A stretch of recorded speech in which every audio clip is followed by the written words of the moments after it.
Hello and welcome to episode 389 of the Mark and Me podcast. As always, I'm your host Mark. Now hopefully you listened to my last episode because it's a 3-part special dedicated to Terrifier 3. The last episode I was joined by Phil Thacone.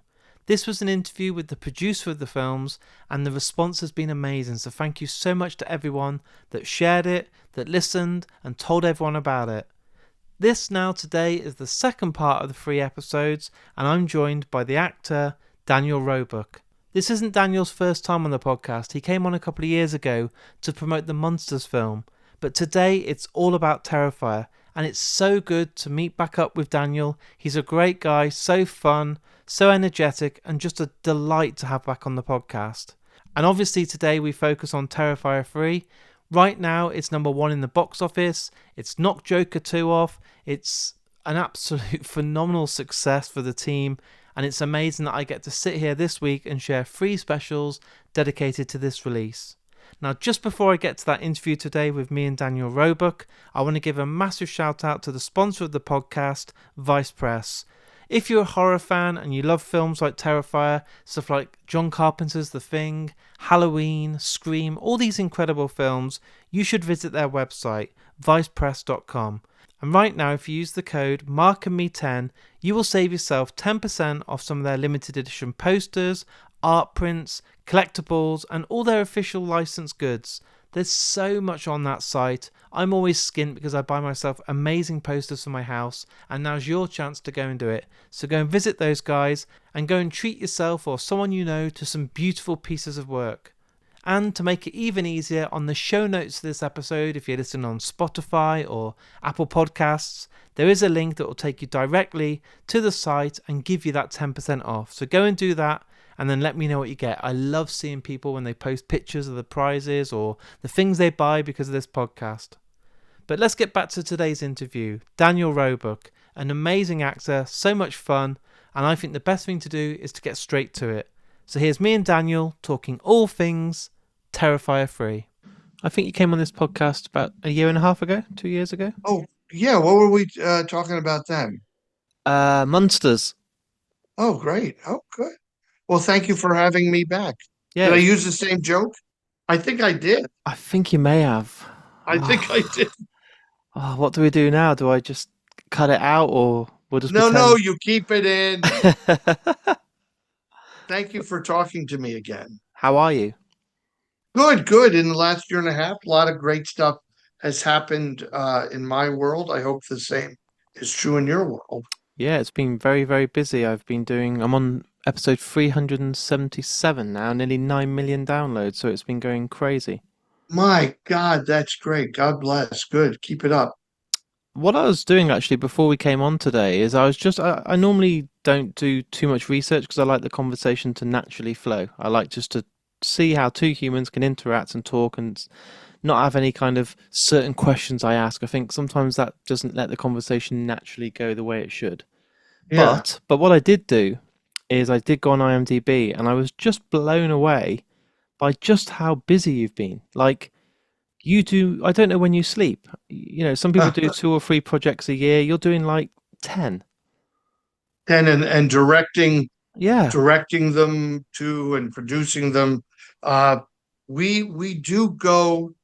Uh, My wife and I, 100 miles an hour. Like we're in the Lehigh Valley.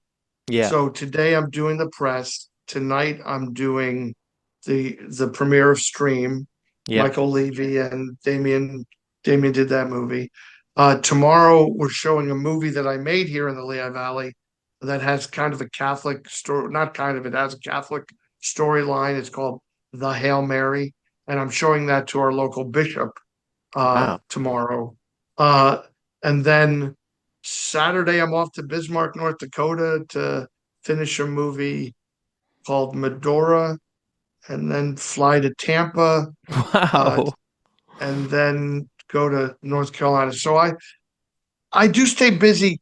Do you know it's weird how you're a movie buff too, right? Massive. So Yeah. you know All That Jazz, the movie All That Yeah. Of Jazz. course. I didn't realize because I love that movie. And I've loved it since 1977. I've always had an affinity for it. And I realized lately I've kind of set my life up the same way, but not in the negatives. I'm not taking drugs and smoking and drinking and fornicating with multiple women. Uh, but you remember he was doing a play and he was cutting a movie. Yeah. And that's kind of what I do. In this time, so Terrifier 3, I shot that simultaneously. I was making a movie called Saint Nick of Bethlehem, which I co-wrote and co-directed with my friend Spencer Fulmer, and went from Saint Nick of Bethlehem to directly to playing Scrooge on stage to uh, doing these 911, this massive block of 911 episodes where we recreated the Poseidon Adventure to a movie called How to Kill Your Family at Christmas, which I shot at the same time I was shooting the 911, and then flew to do Terrifier 3, and then the next day started shooting the last part of Saint Nick of Bethlehem. So like, and then we've we've got a movie called Tuesday's Flu that we were editing yesterday here. I don't know how your brain does it. I don't know how you wake up. I'd need like a massive poster in front of me the moment I wake up saying, today you're going to be Santa Claus. Today you're going to be, I'd need something to be like, who am I today? Like, this is, Who am I anyway? Am I yeah, my resume? I have the best partner in my wife yeah, who I I found literally it's the perfect partner because I'm a thinker upper and she's the writer downer. And that's become our and it's that's not saying that she's not a creative person. She edits my movies. She's a very creative person. But you know, this idea, I think it up, she writes it down. We have learned to and she has her own projects that she edits and she does TV programming yeah. and corporate programming. I don't know, I'm happy doing it. It's frustrating, the guys that I've, the, the the Tuesday's Flu movie we made a year and a half ago. I did a cut. They didn't like it. They did a cut. I didn't like a lot of it. I'm recut. But my timing, they have to go by my timing. Uh, and that frustrates people, and I feel bad about that because I don't ever want to frustrate people. But um, Mark, it's like I don't know any other way to do it. I don't know any other way to do it. But in the middle of it, yesterday I hung out with my best friend since first communion. We went to a horror store and then to Spirit, and my dad joined us for dinner, and I see, I still do all that stuff too, and I'm a dad and I'm a husband, and Yeah. but you find the time for it all, I think, if you can. But I yearn for. I said to Tammy, we were driving 9 hours the other day from Knoxville from a horror show, and I said I could use a Disney cruise.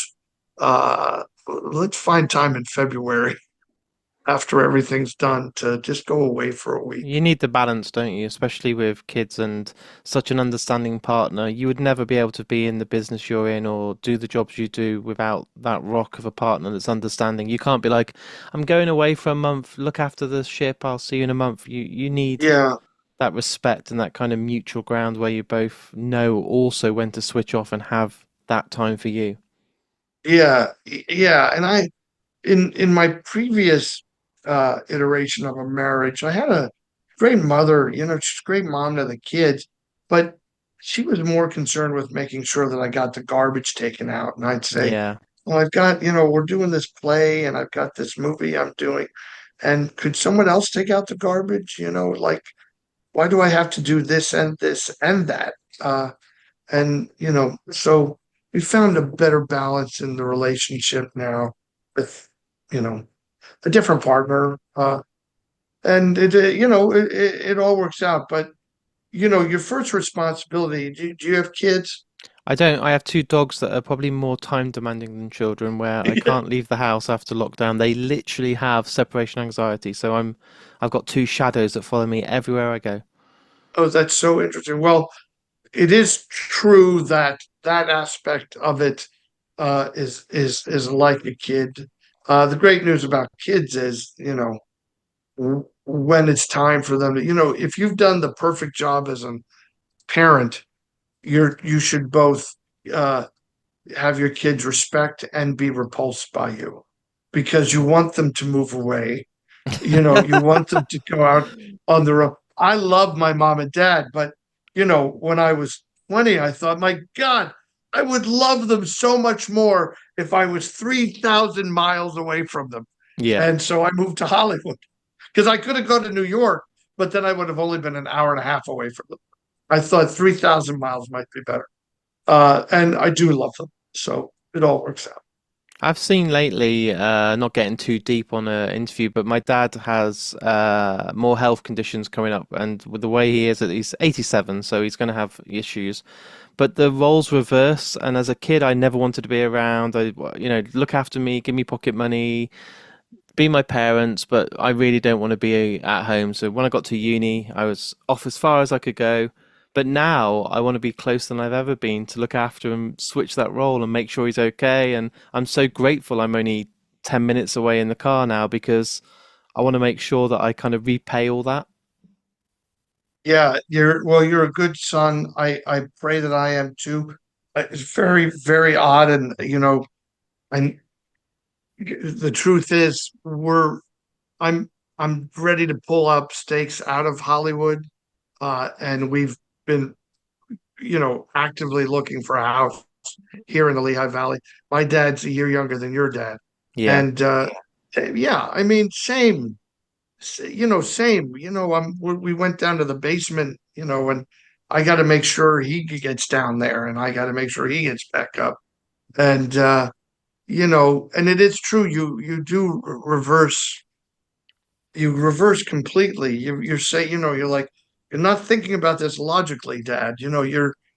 It's just the nature of it, and if you can be present, that's a blessing for your dad, and I think uh, hopefully a blessing for my dad. So we hope to get here in a year or so, or within the year, we hope to pull up stakes. Yeah. Hollywood's getting a little wacky.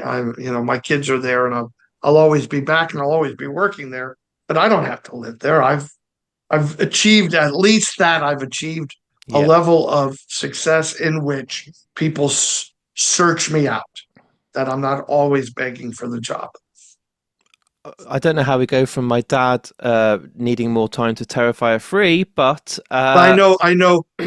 There's a lovely man in England thinking start talking about Terrifier 3. So, but the good news is having done this podcast before, Mark and me, and when you are me, you don't want to talk about me too much. So let me talk about Damien Leone yes. and how great he is and what delight this movie is going to be for fans of Terrifier. Uh, it's it's going to deliver 10 times the terror. Hold on, I just wrote that.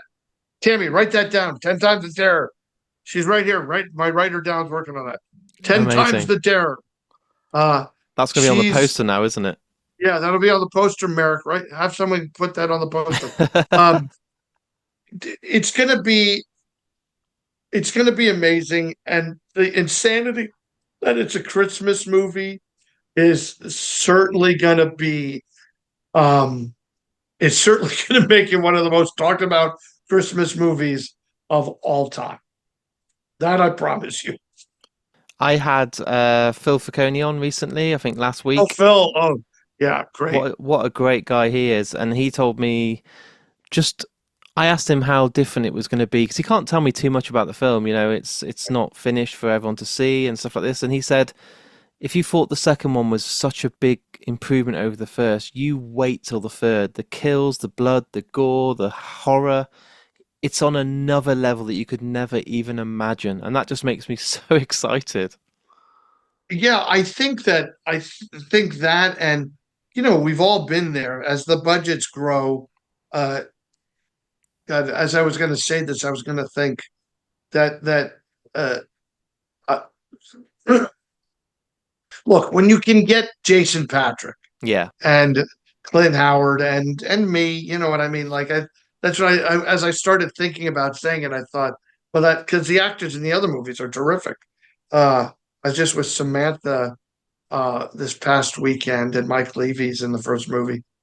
So that's the, but you can expand your universe, and with an actor, let's say like Jason Patrick, with his extraordinary career, and Jason Patrick has he's the grandson of Jackie Gleason and the son of Jason Miller.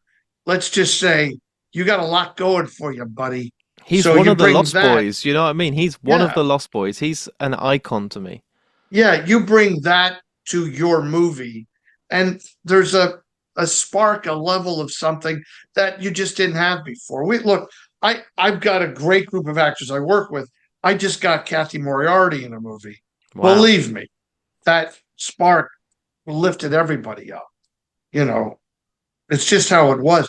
I'm really good in River's Edge, not because I'm a really good actor. My other movie was Cave Girl, and then I did River's Edge.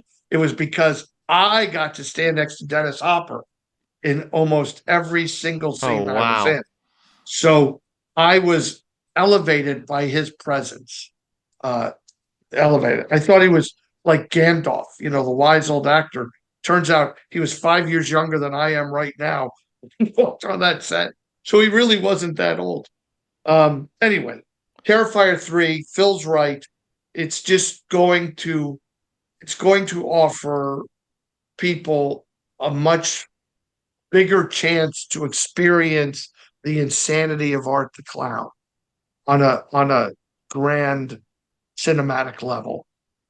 I think, and without building it up too much, it's going to be the most talked about horror for years. And because horror is so in at the moment, in the UK we have horror conventions that are just selling out instantly.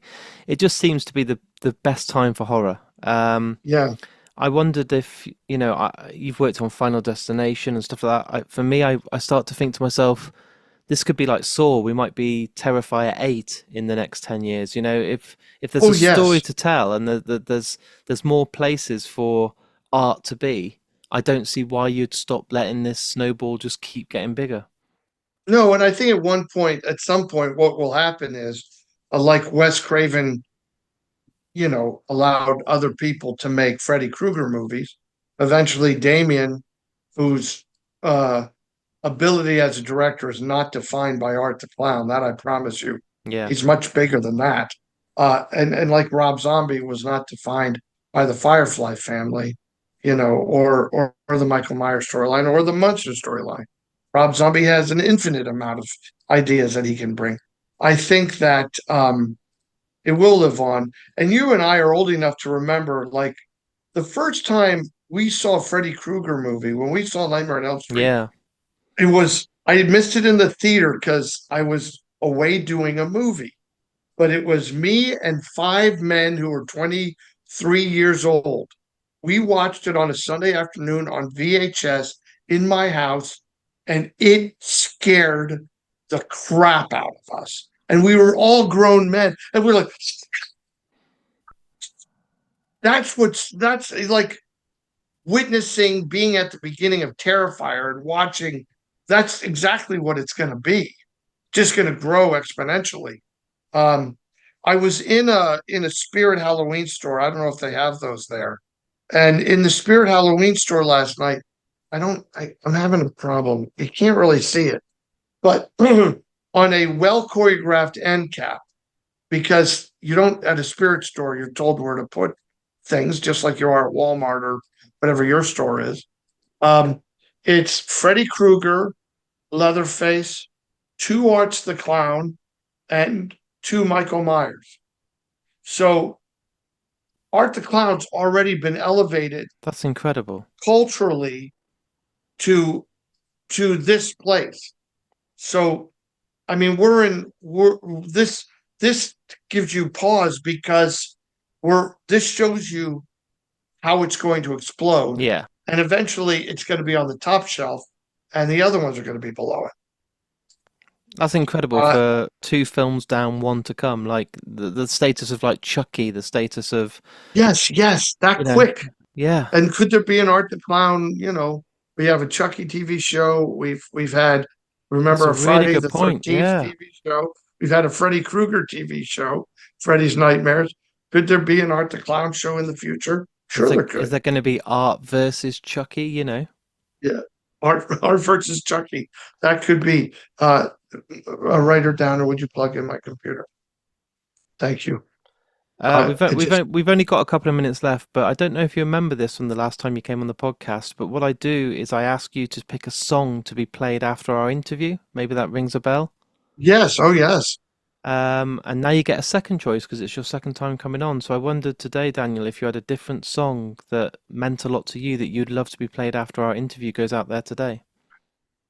I think because I think today, I don't know that it's my favorite song, but why don't we play It's Beginning to Look a Lot Like Christmas? And I'll put this out in September and everyone will be like, fucking hell, it's. Well, I mean, they're going to be watching the movie in October. Yeah. I had an email Uh, today. I literally had an email. I'm not getting paid to plug this, but I had an email saying Halloween is coming.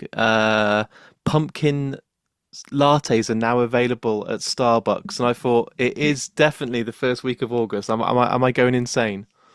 no, no, but this is how it is. You'll be there's in September. There's Christmas. Yep. Um, I've got, by the way, I can't wait to bring to the world. I have an alter ego, Doctor Shocker, who's, when I say alter ego, I mean he's all ego. It's this, horrible, a uh, terribly rude horror host who looks a lot like me, and we're going to bring out the Halloween movie. I'm gonna hopefully get a shot next year, but a Halloween project for people of all ages, starring none other than Dr. Shocker. But for people of all ages, I'd love to. I'd love to do to Halloween what Christmas Story did to Christmas. The movie families watch together every year. That sounds amazing. I was thinking earlier what horrors kind of work for all generations and ages, and the last one I could really think of, which isn't too gory, that isn't too offensive, apart from stuff like Ghostbusters, is Poltergeist. I think you could watch that with Oh, not too. oh yeah, sure, absolutely. But if to plug something specifically, no, no, but the Munsters, Yeah, I'm telling you that that's going to be, for as weird as the reception was, so many, it's just, look, something's happening in our world in that these people who run these searches and everything, they're manipulating all of us. They're trying to convince us that we're equally divided on every subject, 50-50. Well, that's not possible. Because most people live in the middle of everything. Art the Clown might be too extreme for them, and uh and Goosebumps is too lame for them, but the Munsters is right in the middle, right? So when the Munsters came out, it was like, I love it. The next thing, I hate it. I love it. I hate it. Well, what are the chances that it's divided? It's not. So the Munsters, 10 years from now, everyone's going to be watching that every Halloween because it is accessible to children, because we're silly, and it's memorable for adults because it's something similar to what they create. Uh, you know, that was, if you remember, the death knell for Freddy Krueger before they revamped him in Freddy versus Jason, and in uh, the newer version of Freddy yeah. Krueger, they made it. They were putting out the TV series was like Freddy Krueger. You know, I don't think Art could live in that world. I think Art the Clown will always live in a world of deep, dark horror, uh, even at Christmas time. Daniel, our time's up today, and I just wanted to say thank you for coming back on. I hope maybe in 12 months you come on for the hat trick. We do another episode. I love it. It's been absolutely great to speak to you, and I'm genuinely today, after today's interview, I'm going to go upstairs. I'm going to watch Roy Schneider in all that jazz because we Oh, haven't, I'm definitely now ready for it and I can't wait because it's been a long time. yeah, you'll love it. My favorite thing in the whole movie is when he's editing and the guy's like, it costs, we're over budget, we can't, there's no more money, and he sits him down and Max Gale or Max Wright, he goes, oh God, it is better. That's Amazing. that's that's kind of the creative life. Thank you so much for taking the time. Thank you. I And love being me today. good. And I love being Mark. So thank you and good luck with the rest of the press. All And I right. can't wait to see the film and I'll speak to you soon. So there's my interview with me and Daniel Roebuck. I told you he's fun. He's so good to have back on. I always love talking to him and I hope he comes back on very soon because I always really appreciate my time with him. I hope you guys at home have enjoyed it too, and I'm sure most of you have seen Terrifier 3 right now, judging by the box office and the crazy numbers it's getting. It's so good to see this kind of independent horror do so well, and all the team behind it being so successful. They put their heart and soul into it, and that's why I've dedicated 3 episodes of Mark and Me to this release.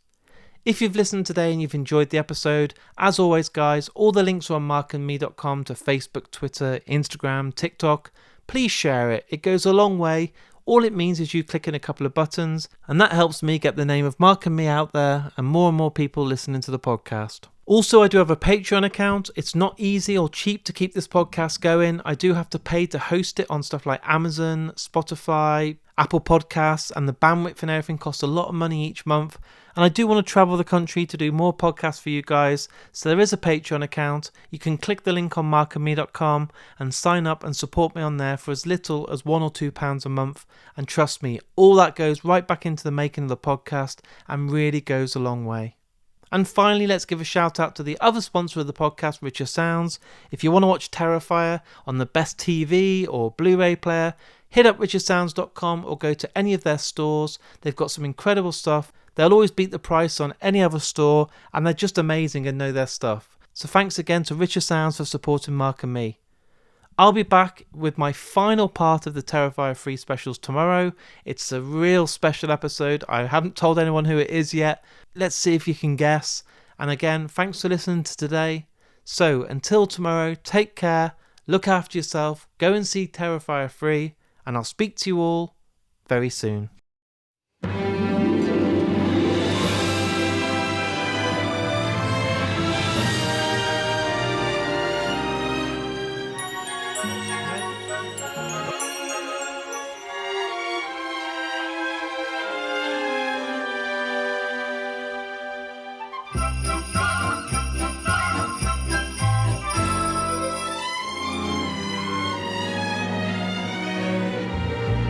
It's beginning to look a lot like Christmas everywhere you go. Take a look in the 5 and 10, glistening once again, with candy canes and silver lanes aglow. It's beginning to look a lot like Christmas. Toys in every store. But the prettiest sight to see is the holly that will be on your own front door. A pair of hop-along boots and a pistol that shoots is the wish of Barney and Ben. Dolls that will talk and will go for a walk is the hope of Janice and Jen. And Mom and Dad can hardly wait for school to start again. It's beginning to look a lot like Christmas.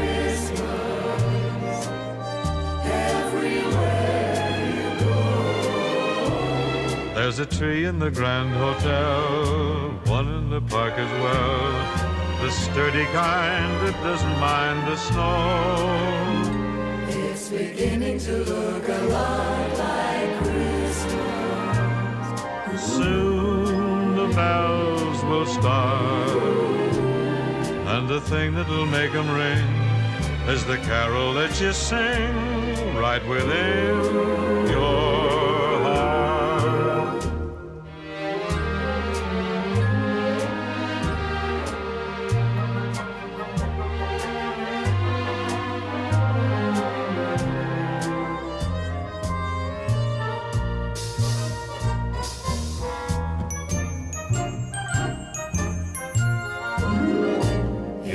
beginning to look a lot like Christmas.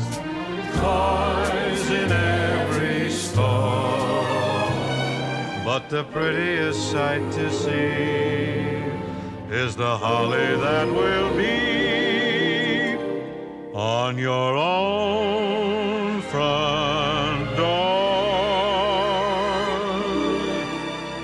Sure, it's Christmas